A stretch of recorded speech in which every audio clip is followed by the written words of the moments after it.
First question to you on... No, I don't support abortion. No, I knew that. That wasn't the question. How many babies do we abort in the UK every year? It's in the hundreds of thousands, and a lot of them are Irish.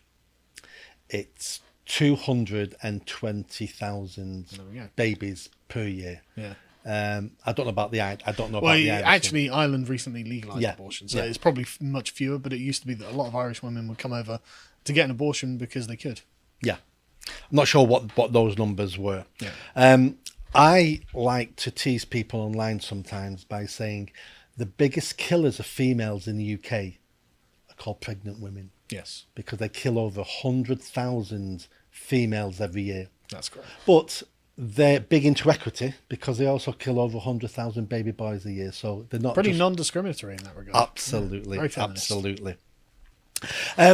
Nearly all my life, abortion in the UK has been seen as a settled issue.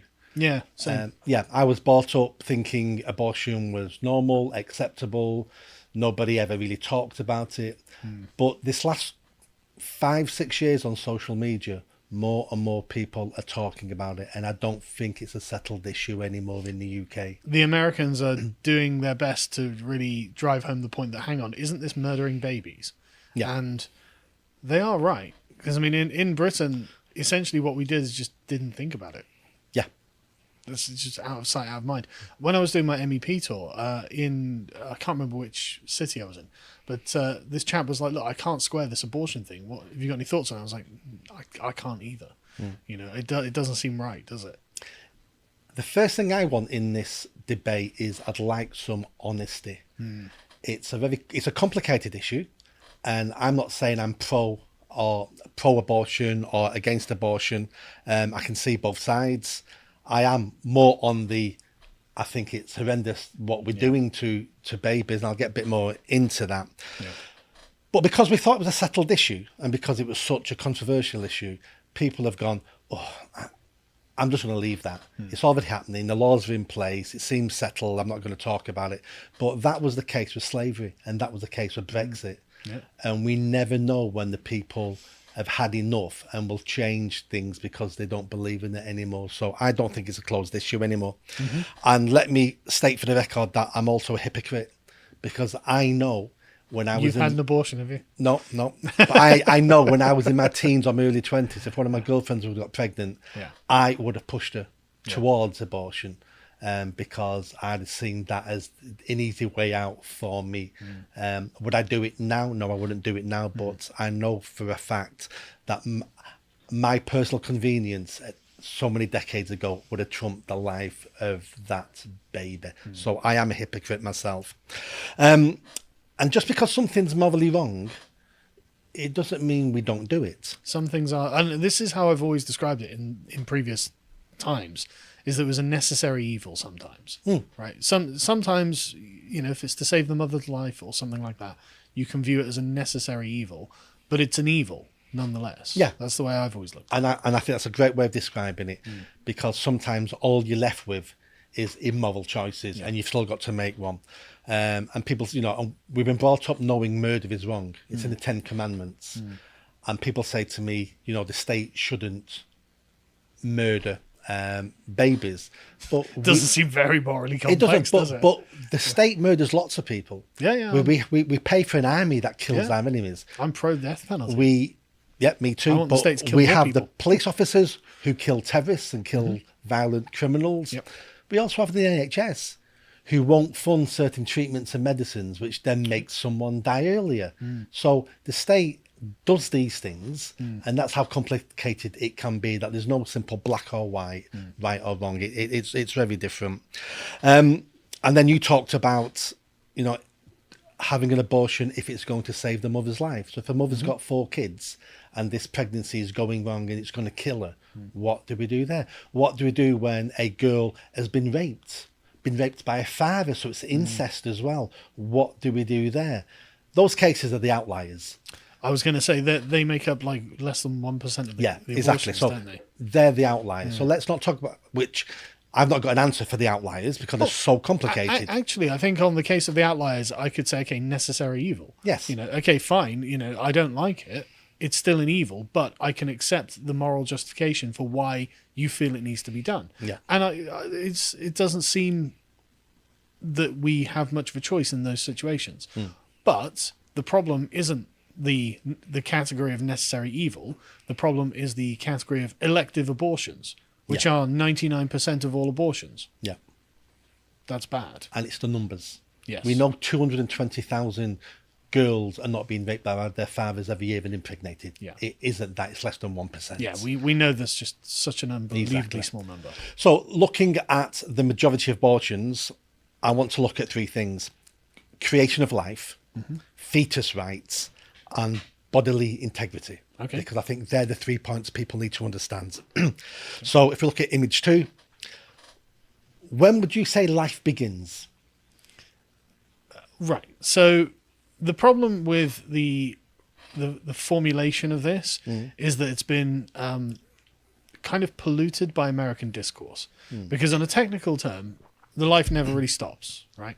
So the ovum is alive, the sperm is alive, and they produce a life that has never not really been alive, right? It's just not been the same organism when before they interact.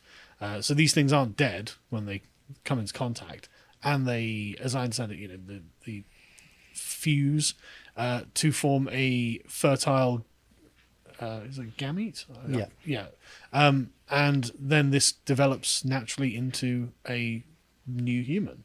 And so at no point was this never not alive, really. So, but the traditional answer is life begins at conception, because of course we don't, So the question, when does human life begin? I would say that you can't really debate that at the point of conception, it is a human and it is alive. So that is true. Is it a person? Is it, does it have rights? Does it have various other questions? Well, this is something else, but it's always been alive. So the moment of conception. And I agree. Yeah. That's what almost every biological scientist will say. Yeah, it seems to be the science. Life starts at conception. The conception may not look like me and you. No. But it's a human life. It has its own unique DNA at that time. People say, well, it's just a clump of cells at that point, and human life really begins when we're looking at brain function, when we're looking at movement, and when we're looking at the heartbeat. Yeah. And if that's what people want to say, then we're looking at 6 weeks old. Yeah, I was going to say, I'm a father. My wife has been pregnant 6 times. We've had 3 miscarriages, and I've seen more than enough scans to know that really early on in the pregnancy, you get the heartbeat. But by like 12 weeks, it's all there. Yeah. It's all there. You've still got another like 20 weeks to go or whatever. Like I've seen scans, of my wife being pregnant, where you can just see the baby moving around. You can see the arms and the head, and see the heart beating, and there's kicking, and like, it's all there. It's all there. And all that's there from 6 weeks.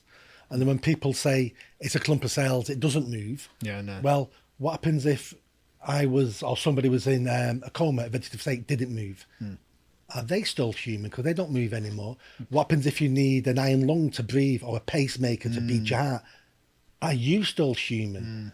Because you're still a clump of cells, but you can't breathe for yourself. All these questions need answering, and it comes back to who defines what a human is. Well, this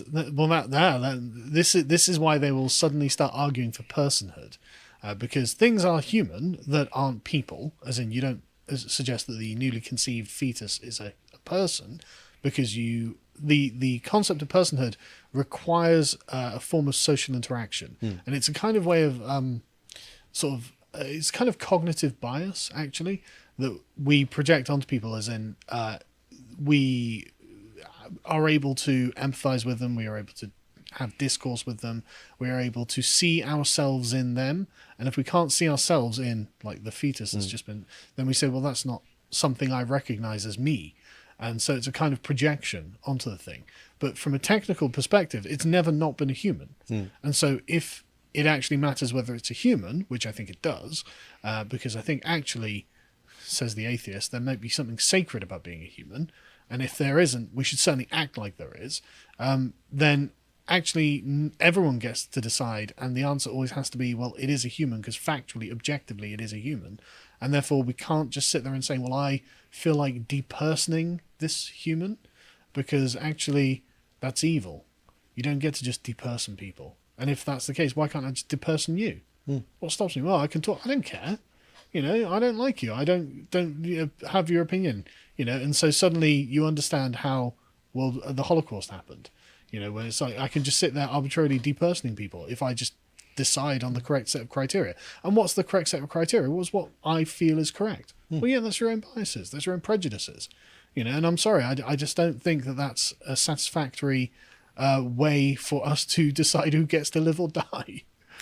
And that's exactly what happens, because as humans, we treat other humans better than we treat any other animal.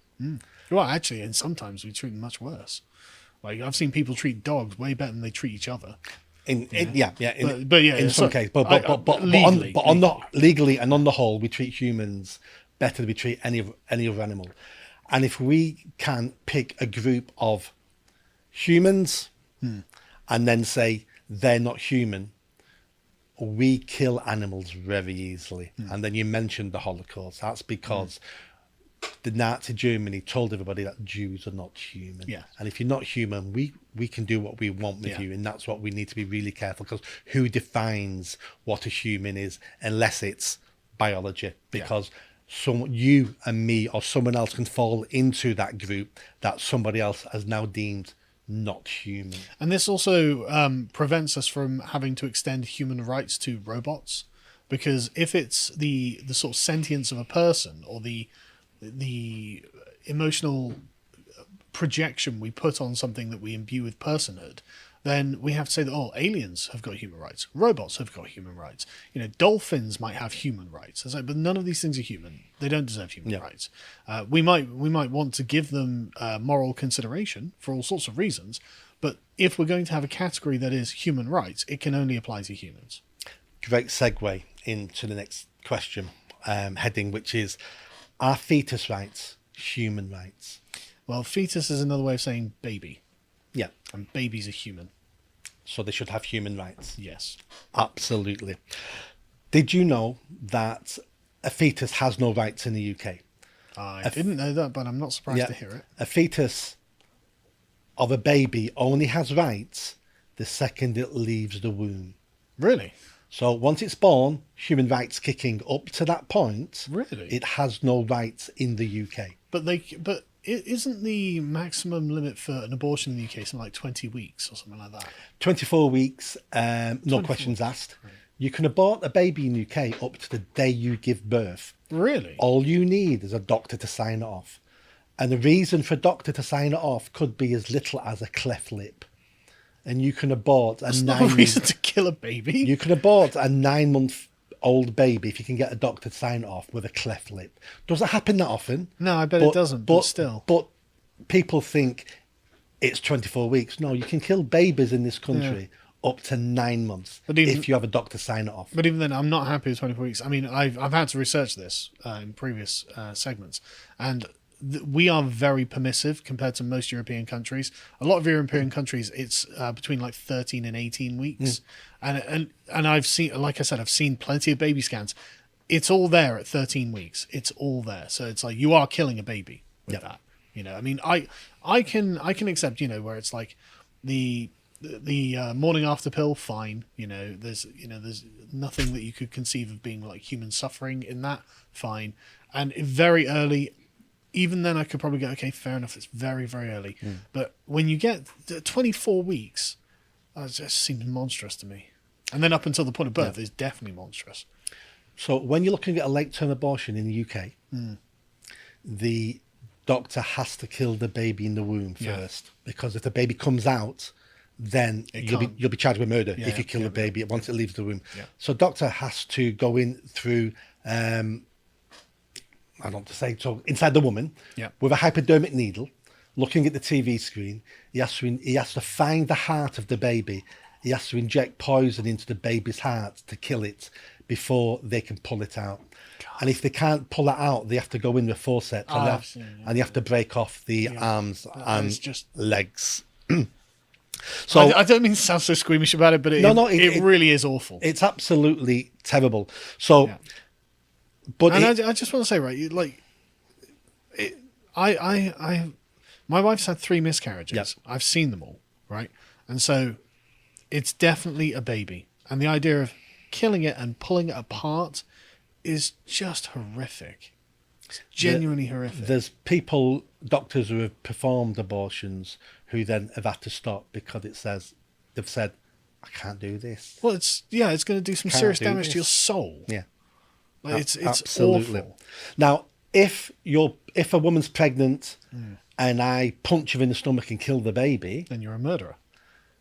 You think that? Is that not the case? No, it's not the case, because the baby has no rights. So, well, yes, so the baby's not.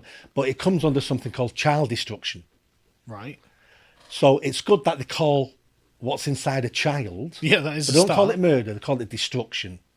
Like it's just a piece of property. Yeah. Right. But the maximum penalty for that is life in jail, which seems quite high. Same as being a murderer. Seems quite high considering the crime is more like criminal damage than murder. Yeah, it sounds like a punishment for murder without being called a murder. Yeah. And I'm glad. I'm glad to get life. Don't get me wrong, I'd be glad. I would like to call it a murder, though. But fetuses can't have human rights, because if they do, then it's state-sanctioned murder. That's what abortion is. So therefore, you cannot give them human rights. But for me, the second of conception, the human, therefore the human rights. What we could do is change the wording of the human rights, and we called it birth person's rights. Yeah. Or we could even get rid of all children to call it adult rights. So I have to say, I really don't like this kind of limbo, because they're definitely towards the end of a pregnancy. Like, it's definitely a person.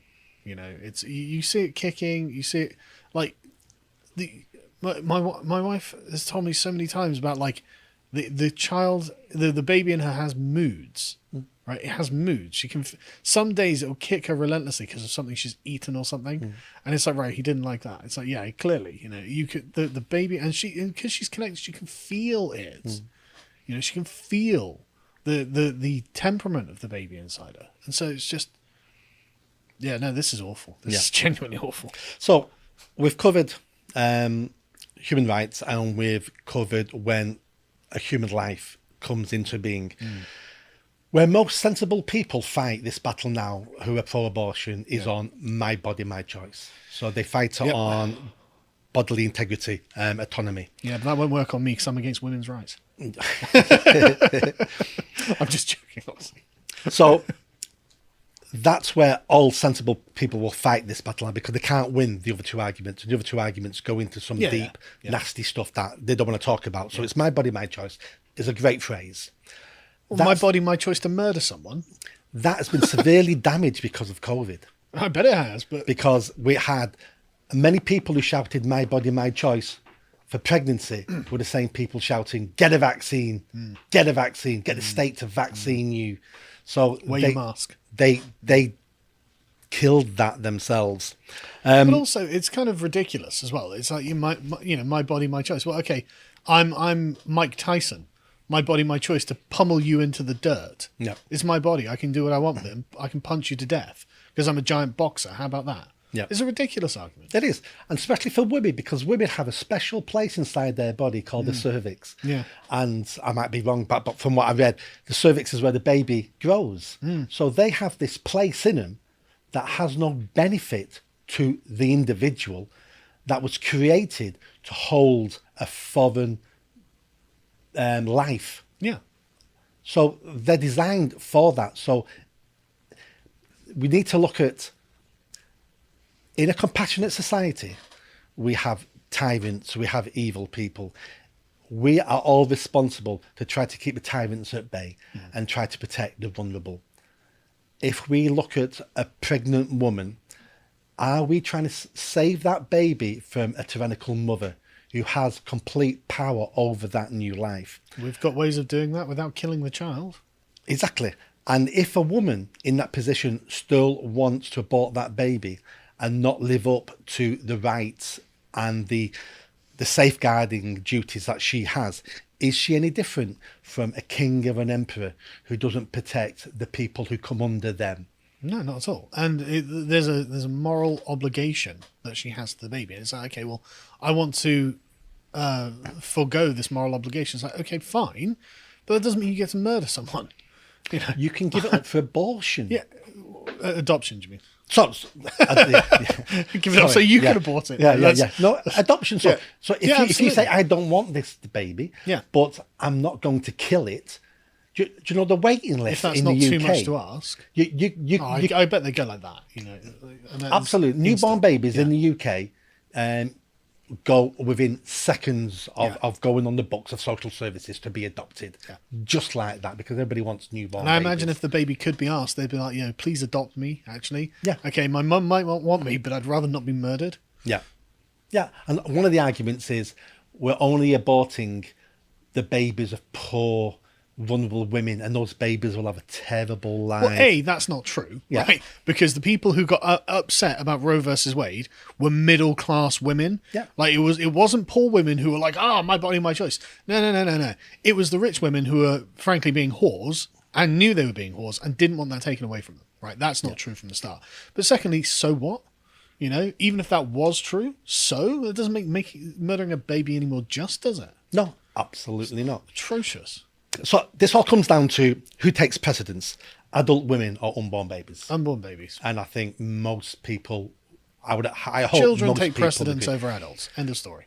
Adults put their lives on the line to protect children. Yeah. You know, how many, usually men, have jumped into rough seas or rivers to save a baby, save a child that's not even theirs. Yeah. We can bring up this year's newspaper articles and we'll find people, men who have died saving someone else's child. We'll run into burning buildings. It's built in us to protect the tribe and protect people around us.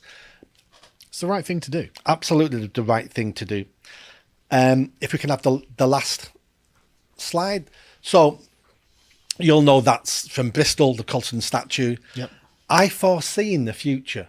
Oh, really? Riots on the streets, demonstrations, where people are pulling down statues and people are screaming BLM all over abortion. And if you look closely at the signs they're holding, it won't say Black Lives Matter. It'll say Both Lives Matter. Well, let's hope that's correct. We shall see. Bloody dark. I just thought I'd put that topic out today and cheer everybody up. It's something we're not talking about, but I want... Yeah. And I'm not saying I'm right or wrong. I'm not saying agree with me or don't agree, because I've not even made my mind up completely. I'm saying I'm right, okay? I want people to think about this, because until you start thinking about it, you won't realise what you're doing. Yeah. If you think about it and then you want to do it, well, that's down to you then. And the thing is, proportionally, it's a massive number. In America, it's 700,000, roughly, abortions a year. But they've got 330 million people there. Yeah. We've got, 70 million people here, and we're 200,000? But it's free. Exactly. It's free. Demented.